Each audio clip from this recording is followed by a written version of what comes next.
cut out the word.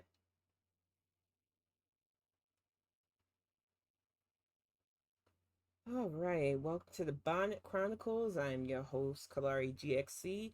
I know the chat will fill up in just a little bit, but I'm gonna get it started. I am opening up with some sad news. No shock here, but a couple of days prior to this day, we lost Nichelle Nichols. As you know, I gave a tribute on my Twitter page to her because it was her role as Uhura that inspired me to not only seek out science fiction, but to continue to write.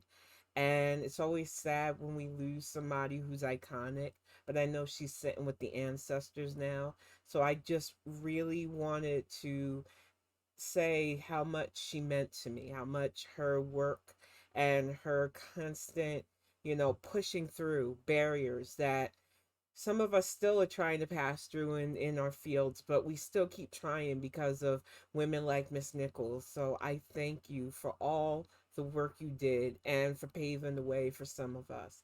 And on more of a better front, not to say that losing her isn't bad, but it is because of her I was able to get all of these, my book.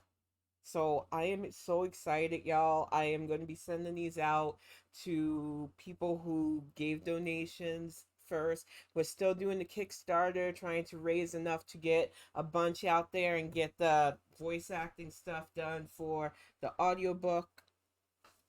I'm excited. I feel like everything happens for a reason. And Miss Nichols opened so many doors for people like me. I am a sci fi writer now, and I wouldn't have been able to do it without her. Good evening, Respect. Welcome to the chat. And I feel like a lot of people don't understand her legacy, but I was glad that I got to see her, in such a great role, and the stuff she did for little girls like me and so many others. Now, Prime was supposed to, but right now I don't want anybody buying our book unless it's the digital copy off of Amazon because somebody is upselling. It's supposedly a bookstore. I reported them, but I'm not sure what can be done just yet. They are selling the book for way more than what I wanted to sell it for, and I don't know what's going on with Amazon. I don't know what my recourse is right now with that.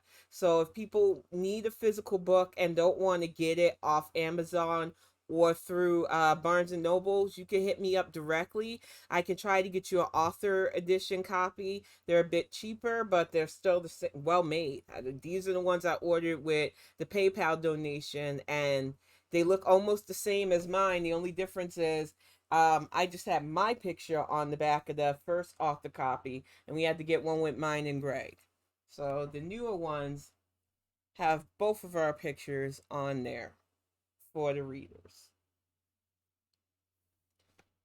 But yeah, that paperback on Amazon is not priced right. I don't know why they're jacking the price up so high, but I'm leery of it right now, and I'm doing what I can to try to stamp that out as much as possible because it 28.99 is high enough, but it was the only way I could do it with drafted digital and both of us be able to make a living off of it.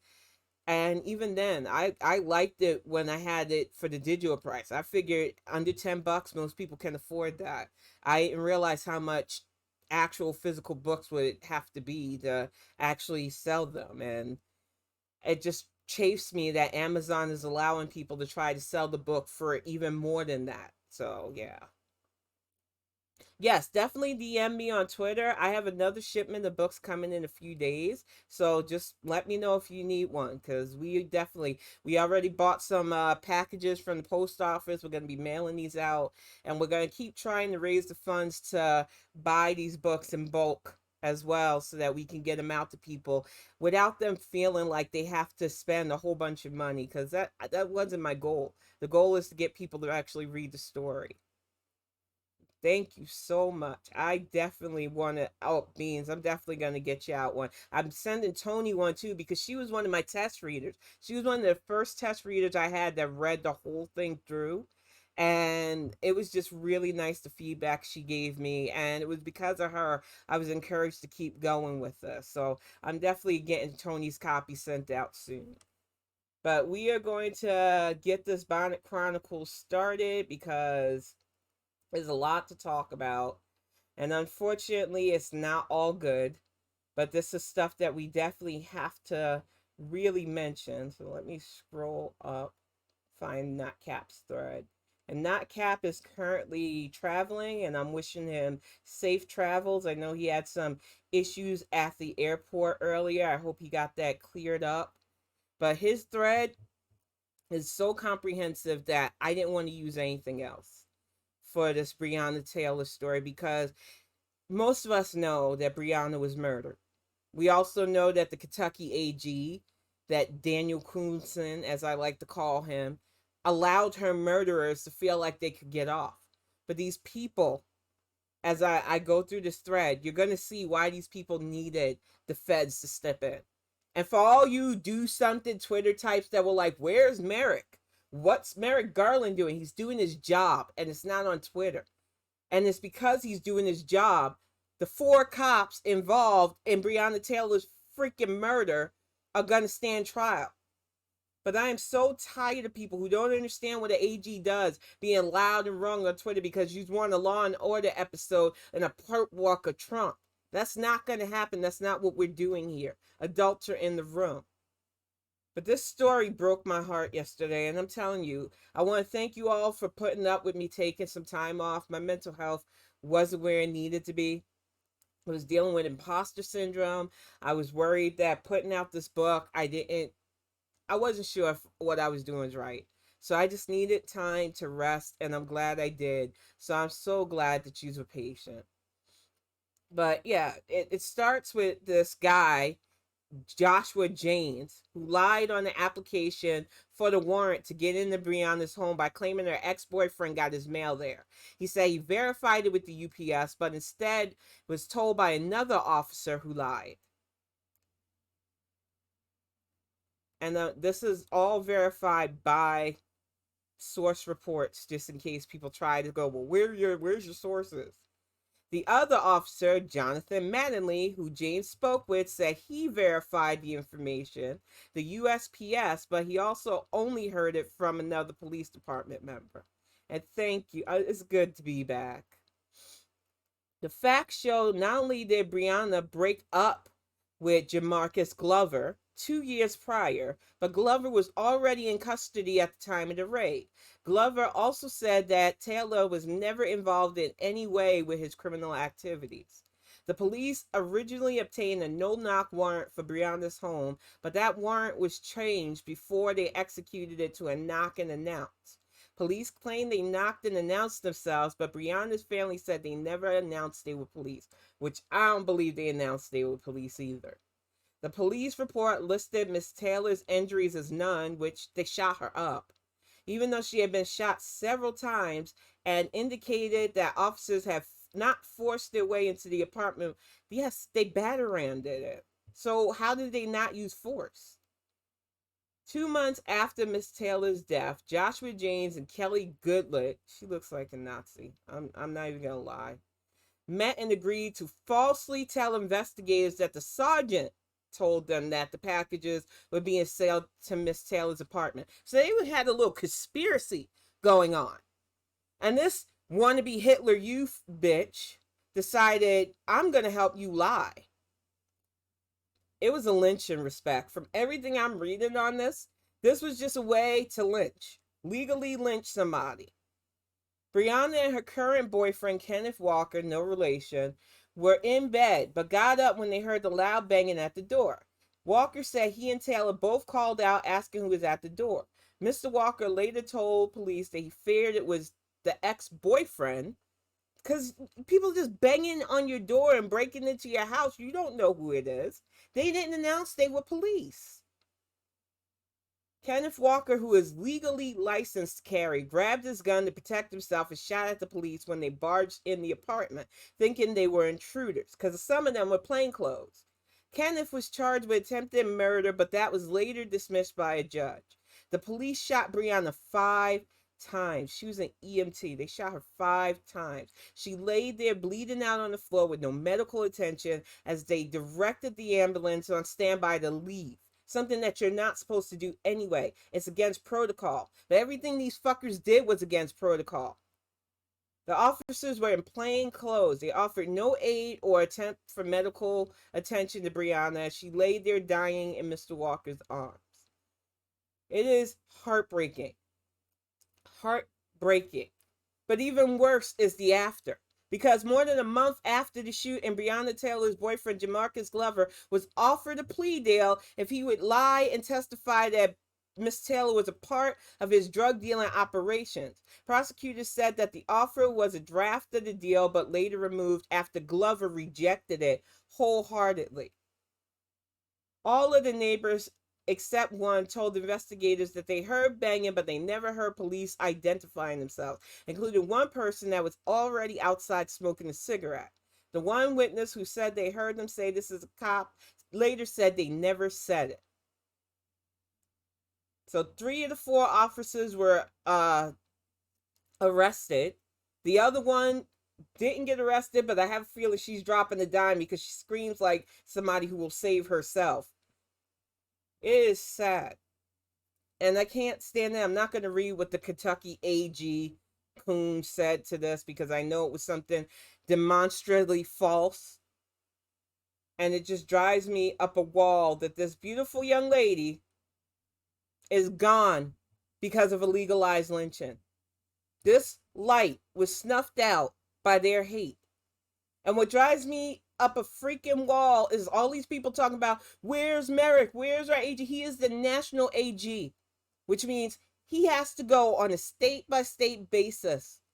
And this was such a travesty of justice that, yes, his department stayed in and made sure that these men are going to pay for what they did. But what drives me up a wall is how many people try to act like they know what an AG does, try to act like they understand what the Justice Department is about. And it is because we elected President Biden. It is because on a state basis, Republicans are fucking around and finding out that we are able to elect and appoint people who want to get the job done. And if you want to keep seeing justice for Breonna, if you want to see justice for Elijah McClain, whose killers are still not arrested, whose killers need to be arrested because they murdered that baby. He was just walking home. If you're tired of seeing Black people pay with our lives for just the crime of existing while Black, you need to take every single election seriously.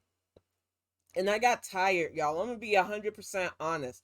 I needed a break from constantly, I felt like a fucking record. I keep saying it on loop. I don't understand what I could possibly say to people to make you understand how much these elections matter. How much that this wouldn't have happened under 45. Her murder happened under 45. He didn't give a fuck. Because to him, we're not citizens. To him, we're not barely people. And they would love to make it where America is full of fucking assholes who could just bust into our houses and take our lives. She's far from the only one. I know people probably forgot about Atiana Jackson. She was in her bed playing video games with her nephew, minding her own Black business. Some fucking white cop decided to shoot in her house and take her life. They are murdering us with impunity. And they have to start paying for this shit. You seen what happened to George Floyd? Videos all over Twitter. You couldn't get away from it. That man's last breaths on tape for all of us to see. Black people didn't need to see that, but people kept sharing it. Kept having us relive his horror over and over until I fucking snapped. That is our reality. And so many of you jump into people's mentions. I seen that white lady today, Gemly. I know that's not probably her real name, but if it is, God help you and your parents. Talking about, I wasn't raised that way. White and Black is a construct. Bitch, you are white. You benefit from the system. Instead of telling Black people who are negatively impacted by the system what you didn't learn, maybe go to your white brethren who still benefit from it and want to drag us back to worse. But no, they always have smoke for us instead, but want to try to convince themselves in the world that they ain't racist. Man, fuck out of here. I am just so exhausted, and I needed to just take a mental break. Needed to get my mind right. Needed to feel like everything I was doing was real. And I know things are getting better. We had a family of kittens and their mama cat decide to park themselves on our land. Everything is kind of chaotic but good. So I can't let these freaking demons, and they are male demons to me, get me down. But what drives me up a wall is when we have these goods, when we have an AG that wants to prosecute, when we have ways to fight against this injustice, we constantly have to deal with the allies who want to come in and get kudos and cookies and try to tell us about the system that their people created. Sure, you might think you've lived in a way where you don't see color, which I hate that saying. Please don't say that to black people. If you're a white person right now and you're telling black people you don't see color, you don't see us. Because this world sure as hell sees our color. You're not doing us a favor by not seeing our color, respecting our color, respecting the fact that there are people that don't always look like you, but we have so many similarities that we deserve to be here. You don't do anybody any favors when you do that. And I think way too many young people especially think that they can just say that and dismiss the realities of racism. I'm sure most of you have seen that video. It's going all over Twitter again. That white lady in Seattle stopping a LGBT couple of black men who moved into a new house, asking to see their lease. Who the fuck do these people think they are? Who do they think they are, just going and accosting black people in their own neighborhoods? I tell people all the time, even before COVID, my agoraphobia was already off the chain because of racism. Because you can't escape it. There is no safe place in America. When we have all black towns, these fuckers come and shoot them up. We can't move into your neighborhood. You always got some fucking Claren. Not even a Karen, a Claren. Clan adjacent Claren that wants to come and fucking police and be the hall monitor. And it's like, bitch, you don't even live in this neighborhood. Why are you neighborhood watching? Mind your business. This is the shit that got Ahmaud Arbery killed. Because we can't even be jogging in our damn neighborhood. It's the stuff that got freaking Trayvon, who started this whole movement, murdered because people can't mind their fucking business. And what's worse about Trayvon was that fucker was white adjacent. He wasn't even fucking white. But he wanted to be. Because that illusion of power is great. And the worst thing is, these people, they know what they're doing because they are fueled by many things, including tonight's topic. Because we're going to get on to this. We are definitely going to get on to this. As much as I want to keep on with Miss Taylor, I definitely want to talk about these con men in reverence clothing, because they are on my last nerves, and they've been on my last nerves for days. And I'm speaking directly to my community. Y'all need to stop letting these wolves in pastor clothing lead you astray. Because you ain't getting into no kingdom with these men. You're actually giving them a kingdom on earth.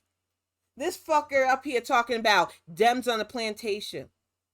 Now, I don't know about some of you, but I know I have direct ties to slavery. I don't call myself adults because those messy fuckers are not but a white supremacist op as it is too. I don't fuck with those groups. Because they're always pushing for shit that will get us back into trouble. And you got these reverends, supposedly, who are Christian conservatives saying things like, I can't believe my people are on the plantation. And it's like, on the plantation, since I actually know our history, women like me were beaten, were either out in the fields or nursemaiding for white people. Our lives were not our own and we were not human. In this current administration, we have a black female vice president, our first black female Supreme Court justice, several other judicial appointees, But you want to call that the plantation? Why? Because you can't shuck and jive for Brian the way you did for 45, you clown? And he is far from the other one. And Steve Bannon is on tape. And this is why I say to black men, this is on you. Because he knows the weak link in our community. And I don't care if this offends you at this point anymore. Because they can't target black women. We are fucking pragmatists. You might get some wayward sisters that get coined like Candace, but she is part of the 1% versus the 90% that always votes to protect our democracy. But brother man, y'all are only in the 80 percentile range. That means a whole ass 20% of you are susceptible to both propaganda. And Steve Bannon said you are exploitable. And when you see these Negroes like this, who want to call those of us fighting to protect our democracy on the plantation, it's really easy to see, but he ain't even the worst one. Let me find that idiot. This idiot. Now, I know most people don't know a lot of my backstory. I talk a lot about my grandfathers, though. One was a businessman, served in Korean War. The other one was a reverend who served in World War II. He was in a foxhole. He prayed to God, if you get me out of here alive, I will serve you for the rest of my life. He told that story almost every other Sunday because he wanted people to believe in the power of faith. He was also very candid with me about religion. When I was 18 and I came to him and I told him, I just do not feel Christianity on that level. I studied the Bible cover to cover. I honestly believe in spirituality. This just doesn't speak to me. He didn't turn me away. He just wanted me to believe. And he said, find a religion that speaks to you. He was so supportive. So when I look at people like Pastor Whitehead, who is now known for being robbed of what he said was $400K in jewelry, and now it's up to $1 million in jewelry. Why are these pastors fucking trying to be celebrities? Why are they running around with bling? What has happened to the church? And then I say, historically speaking, church has never been right. And I know some of my Christian friends go, oh, what are you doing? What are you talking about? Honestly speaking, I'm not shocked about mega churches. I'm not shocked about celebrity pastors. It is a fucking grift. And what's worse is how they're influencing politics from the pulpit. How they influencing voters from the pulpit. How they influencing toxic masculinity from the freaking pulpit, but they ain't paying no fucking taxes. And we've pushed that myth that there's a separation between church and state because you can't do certain things at school, which our Supreme Court has already shit on. Now allowing certain prayer in public schools.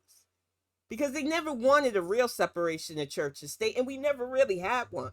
The church's influence has been constant, from book bans to all kinds of shenanigans, including dress codes and even how black children are treated in schools, the way our hair is. Some of my cousins that went to parochial school have horror stories of how the fucking Catholics treated them for their natural look. So you can miss me with that whole separation of church and state because the churches always found a way around that. Oh, we can't be open in public schools. We'll form our own parochial schools and get a tax write-off. And that's all it is now. That man's got millions of dollars in jewelry because he pays no fucking taxes. Yet that $1 million could have fed people, could have helped pay people's rent, because COVID has been harming people. Yet all of his parishioners probably sit there thinking, I'll be here, I'll be blessed. It's a fucking scam. And I hate calling it out because I know that there are decent people who follow this faith, just like there are decent people who follow so many other faiths. But for every one of those, you've got men like this. You got men like Reverend Tim, who will sell their soul for the illusion of power. And it is fucking dangerous. And exactly, Beans. My grandfather did coat drives. He did food bank drives. He was constantly given to the community because that was his role as pastor. And it just bothers me how many of these men live in freaking opulence now and think that is how they're supposed to be. And it's like, Jesus wouldn't know you. I don't care what you say. This man is not a voice of God. You cannot convince me of that. And what drives me up a wall is how many black people fall for this okie doke because we are in such viral times. And the more antics somebody does, the more popular somebody is, people just throw themselves at them. Nobody stops to question why a pastor would even need $400K in jewelry. Why would he be wearing something that expensive? I'm not saying everybody has to take a vow of poverty, because I know Catholics are weird about that stuff, the poverty, the chastity, and they already are messy as heck as it is. Because when you deny yourself your basic biological needs and functions, it comes out in other ways. But men like this drive me up a wall because I guarantee freaking to you, this pastor is problematic on so many levels. And too many of us ignore the misogyny that the church pushes. Too many people ignore the fact that the toxic message that black men have for black women especially come directly from men like this. And right now, with the midterms coming up, we cannot afford these freaking distractions. Men like Tim calling us on the plantation, men like Reverend Whitehead getting arrested, carrying way more money on him in jewelry than he needs to. This is a ridiculous time, y'all. And what really gets me is how so many people will defend them on social media and argue such nonsensical things. And I'm not saying pastors have to be perfect, but when you are calling yourself a voice of God, when you are using the words to uplift, inspire, help people when they're hurting, but in the same vein, lining your pockets, making sure that you and your family eat good while your parishioners are struggling. Because you know that as long as they're struggling, they have a reason to sit in your church every Sunday. If you want a strong community, though, you need to make sure that your whole community is good. And I can't believe I have to fucking say that in this day and age, but there are way too many pastors that don't do that. And it's not just black pastors, but I only talk about what I know. I remember the Joel Osteen thing when the hurricanes hit and his church was the only place that people could have sheltered and he didn't want to open those doors. And I could tell white people all day, collect your own, but they probably won't. Because to them, that opulence and that wealth is something that he deserved. He's blessed and highly favored, whatever that means. This is why I don't fuck with y'all's religion. This is why when I based ancient shamanism and paganism, I didn't look back.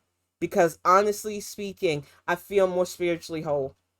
I take care of being mine. I do no harm. I look after everybody, whether they care or not, because that is my role on here.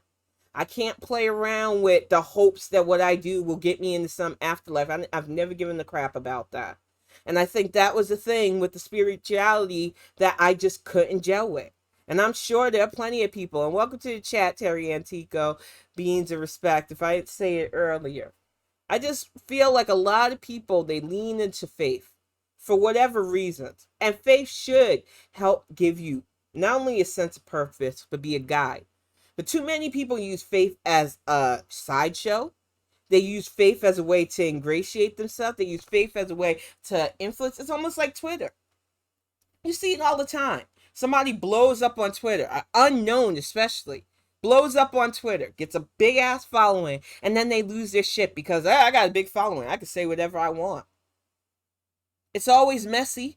And if who you are isn't who you were when you only had one follower versus however many you get when you supposedly make it on social media, which I don't want to make it, y'all. I keep telling people, don't fucking verify me. I don't want to be a part of that club anymore. When I was first on Twitter and working for the magazine, yeah, I thought about it. I thought about being verified because it would have helped my career back then. Heck, I won't even lie. Right now, being published, it would help my career too. But when you look at the company that you're keeping, I think there's only three. Let me get that right. 3 verified people on Twitter that I've ever liked, that I've ever truly respected. That is Yvette Nicole Brown, Greg Proofs, and I call her the only good of her kind, the only good of her siblings, Roxana Arquette. Those are the only three that I would sit at their table and let them sit at mine anytime. All the rest of verified Twitter can go somewhere with their hot takes about how AOC should run for president, or their worst takes, like that Reverend Tim.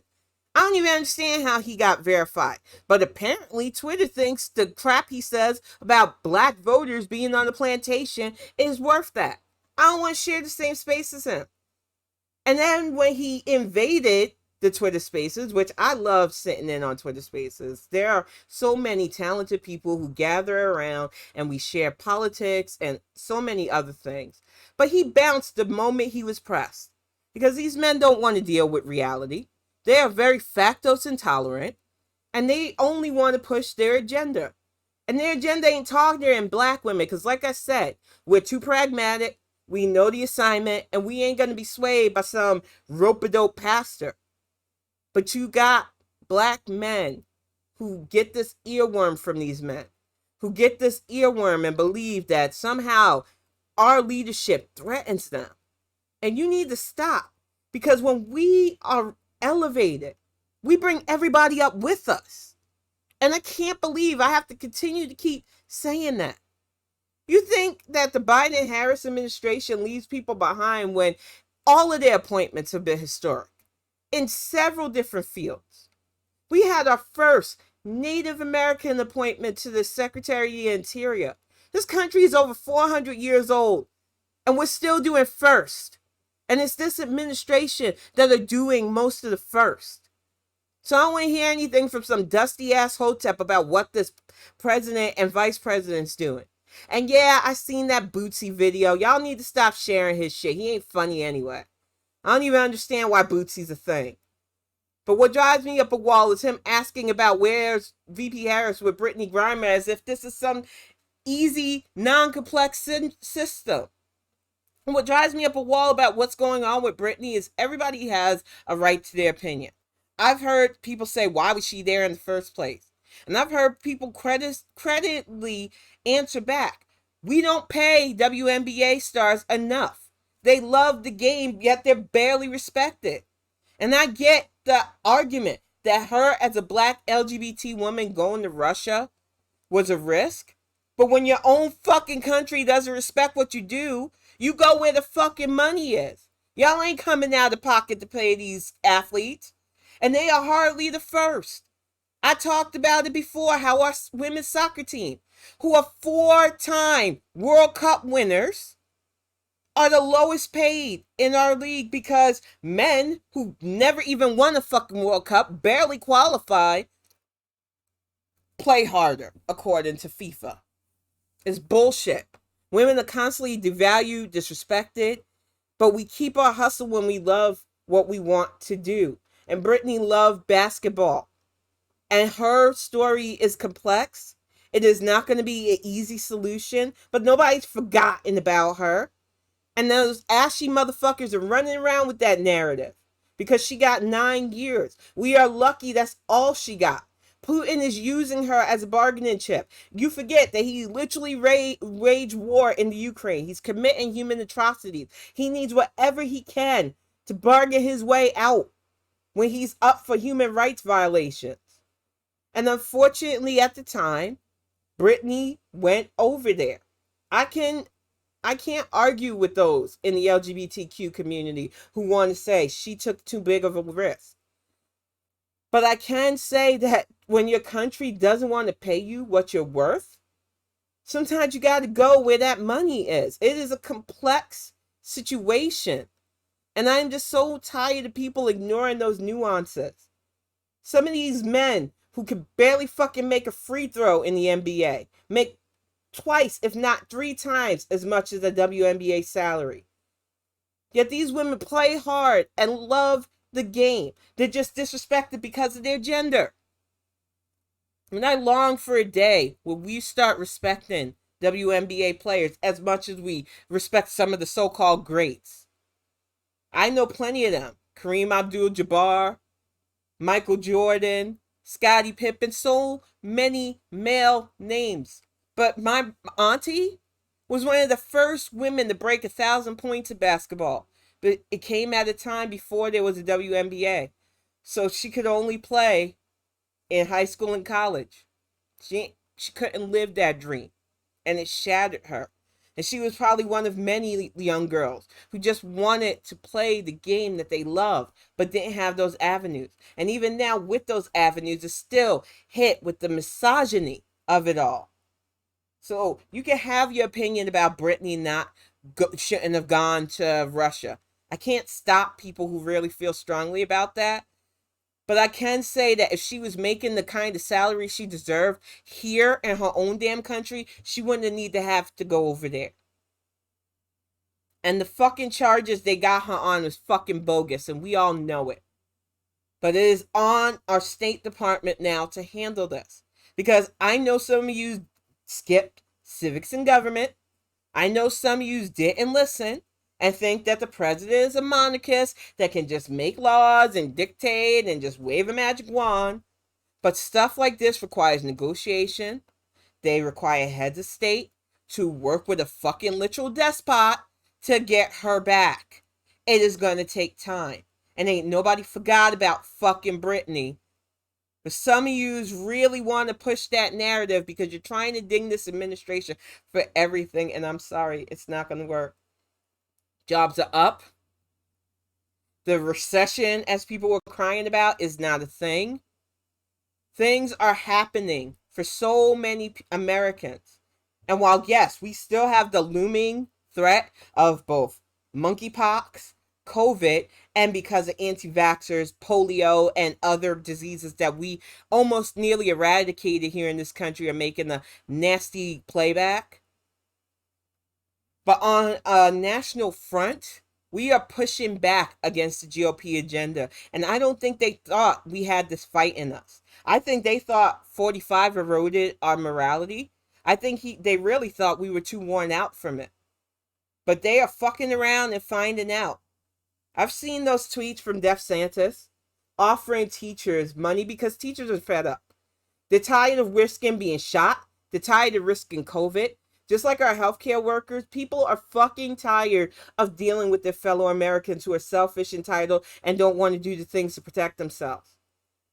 And my kid's school doesn't have a teacher shortage. Putting him in virtual school was the best thing I ever did. Because the school that he was known for in North Carolina for junior high had a lot of issues. There were shootings. It was just too much for my anxiety. I put him in, oh yeah, welcome to the chat, Fulfay. I put him in virtual school and I didn't look back. And I am grateful every year when I'm booting up his computer and updating the program, instead of having to shop for supplies. His teachers are almost always there, unless they have to go away or go out of state for training. There's no face-to-face stuff anymore. We even do his IEP meetings camera to camera now. It is wonderful. I don't understand why, I get, because I have to give up my office for hours on end sometimes. I don't get why some parents don't like it, though. My anxiety went down so much. We don't have to do active shooter drills. I don't have to worry about something like Uvalde happening in my own home. I don't understand the anxiety that parents have anymore, because the last time my kid's school had to warn me not to come up because there was an active shooter drill was the last time I allowed myself to go through that feeling. And I know that not every parent has the luxury of doing this, because it does cost. You got to be able to keep the internet running. You got to keep the power running, but it is worth the investment. My son wants a career in science, and I want him to have that future. And currently, the school systems do not go out their way to protect our kids from other radicalized theocracist children. Just last year, right before Christmas, we had one of those little Bible thumping fuckers take 6 lives. He's still going through the motions of a trial. The shit is not getting any better. And we need to elect officials who will help us get gun sense laws on the books. Because 18-year-olds buying AR 15s, being able to buy enough ammo to act like the fucking Punisher, should not be a thing. And like I've said plenty of times, they have put so many people on watch lists because of our political affiliations, because of our skin tone, because of our religious background. But yet these fuckers with manifestos, rounds of ammunition, AR-15s up the fucking wazoo, never get put on watch lists, and that shit needs to stop.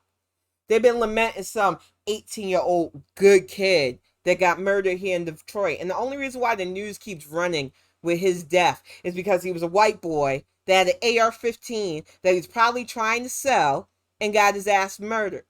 And I guarantee you, it was a case of fuck around to find out.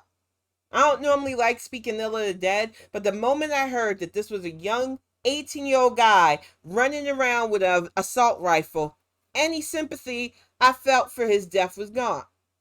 My 18-year-old, well, soon to be 18-year-old, can't even be in a hoodie in certain neighborhoods. These motherfuckers running around fucking Detroit, and probably not even the parts of Detroit we're thinking of, because too many people think Detroit's just this one big black area. They literally walled off parts of it to be white. We don't even know who shot that kid.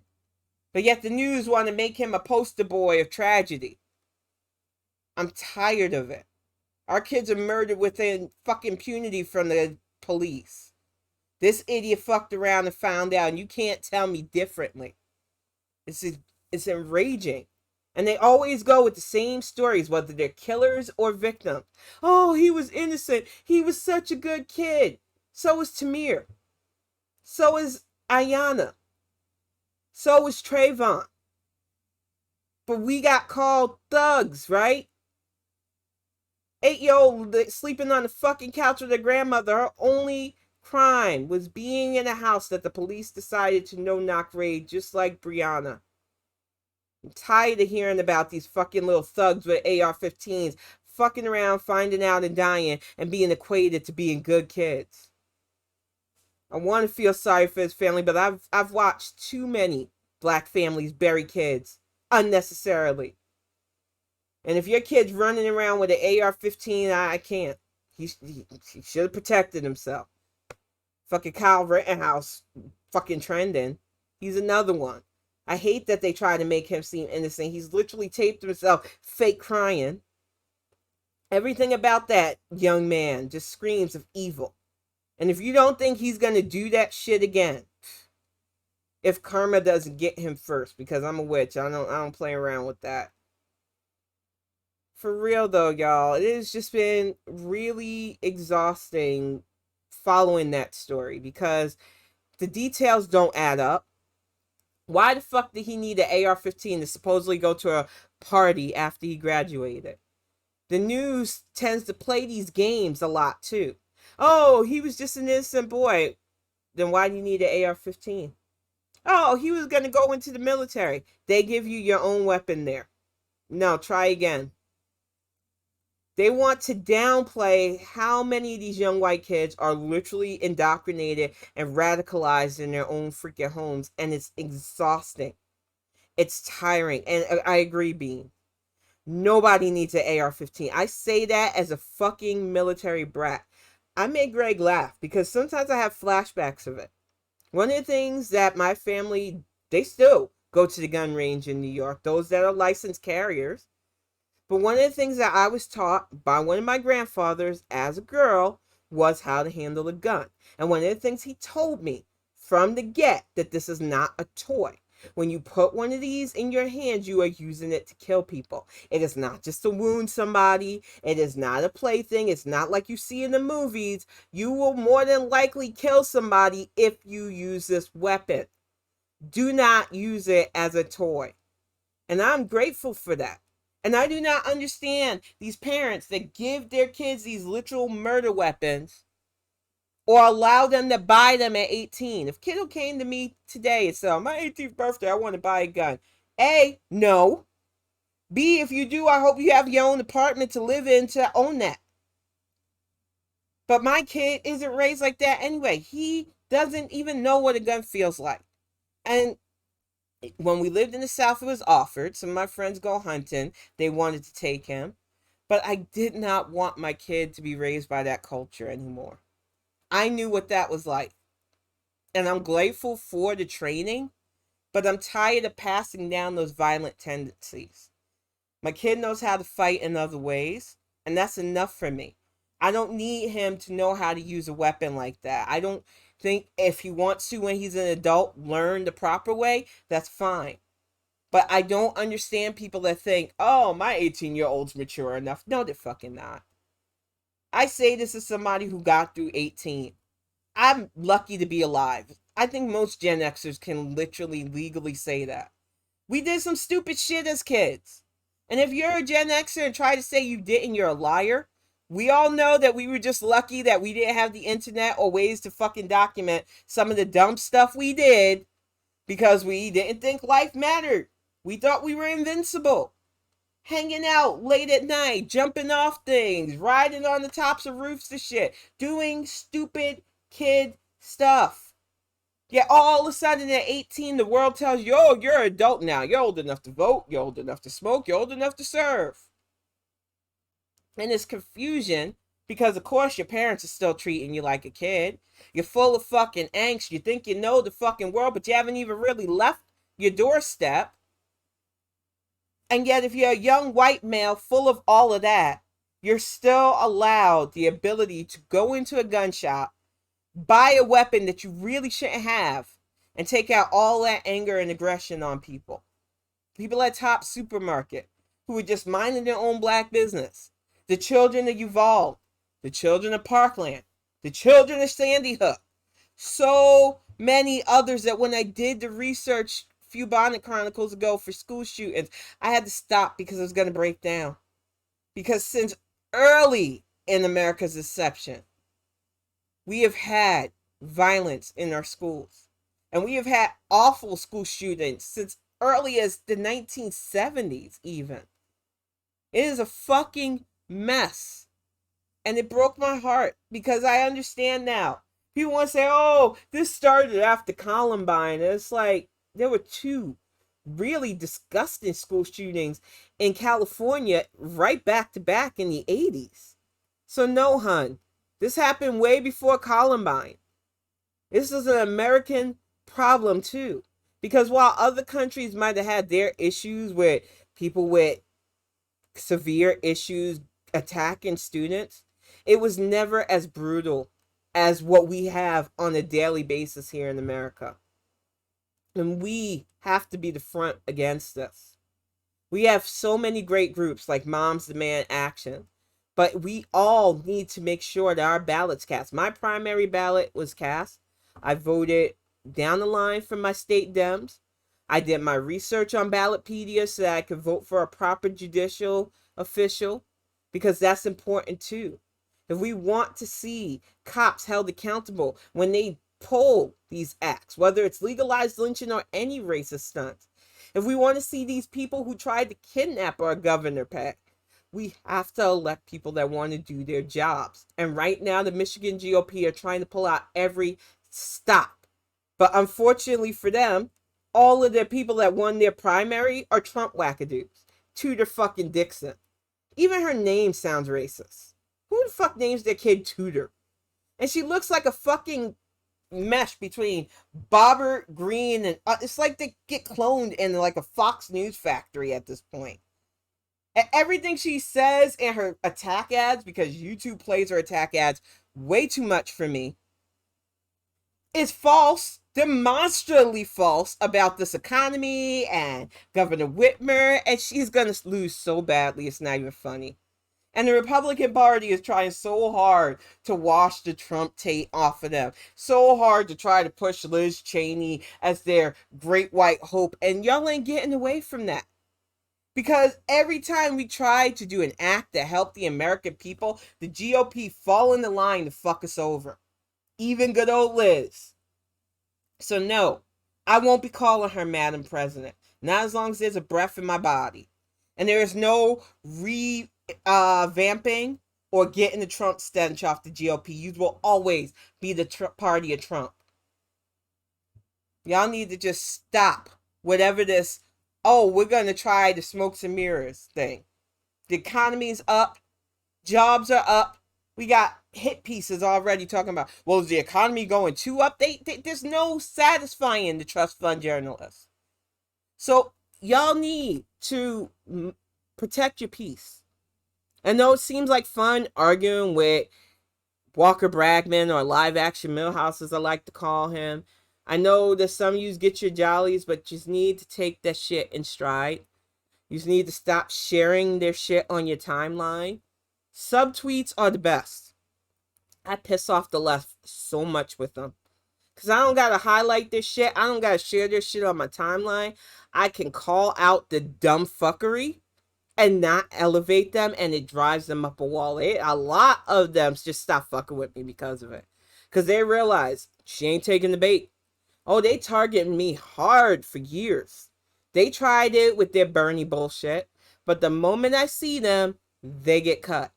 And they're doing the same things now because they realize that they're going to lose their ends if they fuck around. Like that other fraud that ended up losing her Twitter account. Now having people beg Twitter to let her back because it's the only way people will come and see her on Twitch. It's like, your Twitch channel must not be doing that well then, dear. Maybe next time you'll stop attacking black gay people. They're a mess. And I tell you to protect your peace for the sole reason is they're not going anywhere.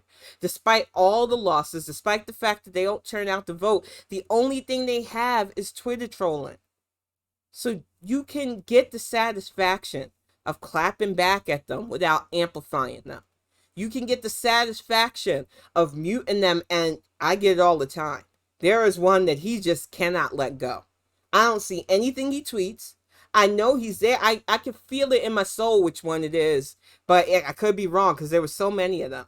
And they continuously try to post in stuff I put out there. But I don't notice them. I won't respond. They can continue getting the dust that I'm paying them. That's how you handle these wannabe cosplay socialists. They're going to try to put us on lists. They're going to try to attack us. I got called a threat, and it's like, yeah, I am. I don't hide from that. I'm a threat to anybody who attacks democracy. I'm a threat to anybody who wastes my time.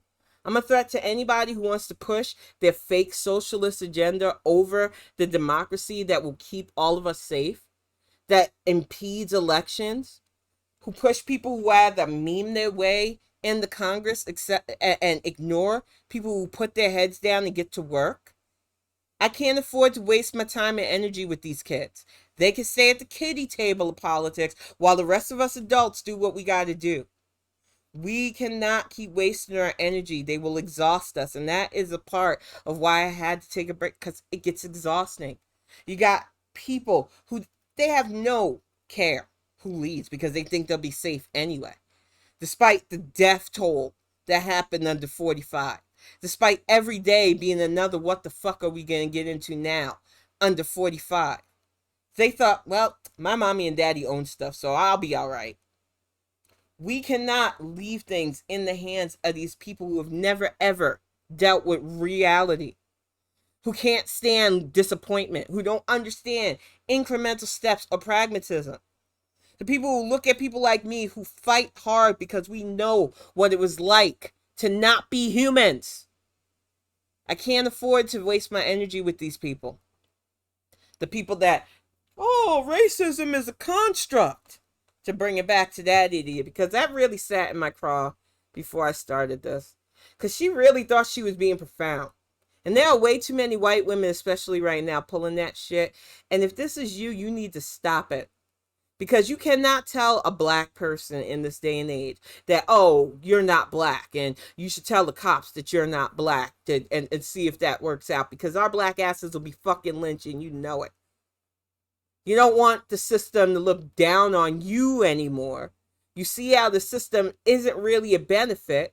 But instead of helping us make a better system, you want to act like you don't see the system at all. I'm tired of the so-called allies right now, because y'all are more problematic for us than we need. And the only thing I want to hear out of you right now on Twitter is your voting history and your current voting patterns and your 4-year plan, because anything else to me is just noise. And I just do not understand why she needed to parachute in when the conversation, it wasn't like Chris put out a bat signal for her, but like most of us, we could time our watches to it. Whenever we talk about something serious, whether it's racism, anti Semitism, misogyny in whole, there's always that not all brigade to come parachuting in. I was waiting for it in my earlier thread. I'm glad, because when I talk to black men, most of them know. I'm sure a few dusty adults tried, but they're all in the mute or block bin anyway. So if you did respond, I ain't see you, brother man. But for the most part, when I talk to my people about real, I barely get any of the not alls because we know we can't cop for everybody. That's why I don't get heated when people say black people, because I know they ain't talking about my black ass, so I don't care. But let's break down how too many white people feel automatically defensive when they hear the term white person. If you are doing the right thing in your life, if you ain't going out of your way to make things harder for people, you shouldn't need to feel defensive when we talk about other white people who aren't. But some of you don't get that, and you need to learn it because you're going to get your feelings hurt. Black people are tired. We are trying to survive in this country, and we are not here to coddle people's feelings on this anymore. And we've done given you a president that is working his ass off. We have given you a vice president who's working her ass off. We have given you an administration that wants to do right, but we need more. We need states to elect officials who want to do their job so that we can have the progress and we can protect our rights, because women's rights are on the line in November. You stay home at the risk of all of us. This is not a threat. This is some serious shit because you've seen it.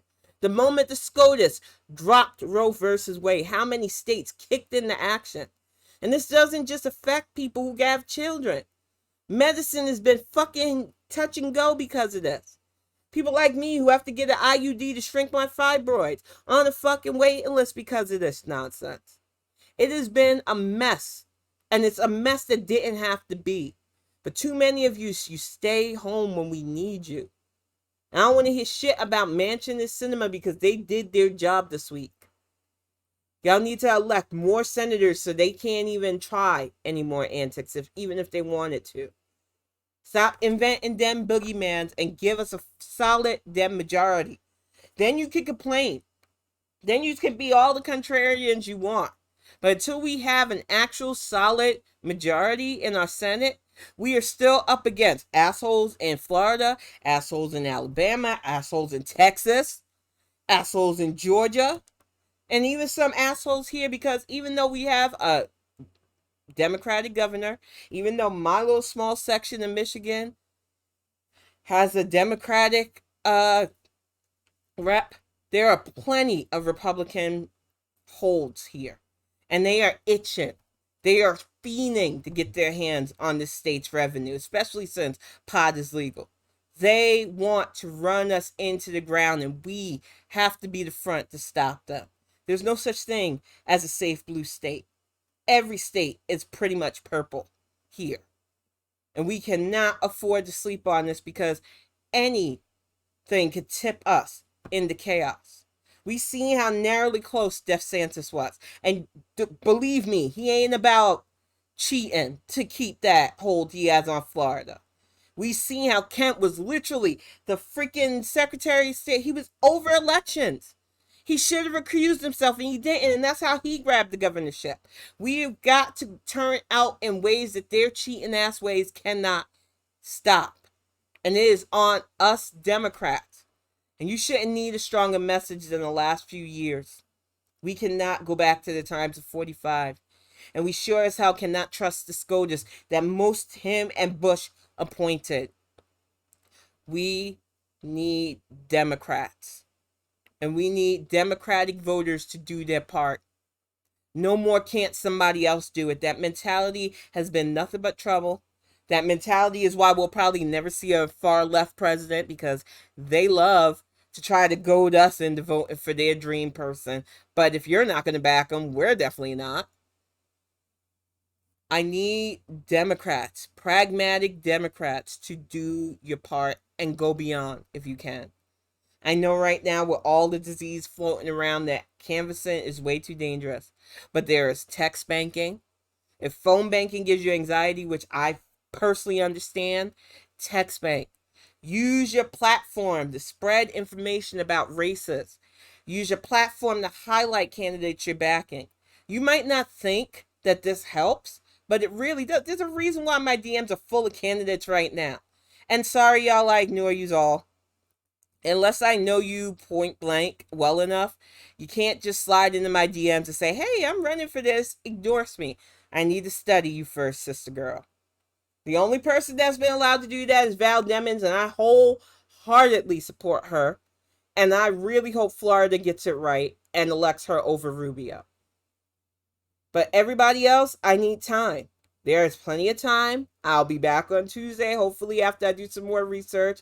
But like I said, once I follow you back, at least I'm giving you the open door to come into my DMs. But if you push, especially if you push me during times when I'm really manic, I'm not going to respond back to you. So I'm just letting you know right now, especially you young Dems who want to push it. I'm an old lady. I don't like being pushed around. I know you're desperate for any kind of exposure, but this ain't what the Bonnet Chronicles is about. And as much as I want to help people get elected, I need to make sure that I'm not amplifying somebody who's not only a waste of time, but another squad member. I need to be careful. That's just the way it is. But yes, I am definitely Terry Antico. I am so glad that you said that. I think a lot of Floridians are. And that's the way I am. If I feel like you're wasting my time, I will definitely mute and ignore. I don't care if you're in politics or not. I'm not dealing with no more Justice Dems or squad members or anybody like that. We have got way too much on the line.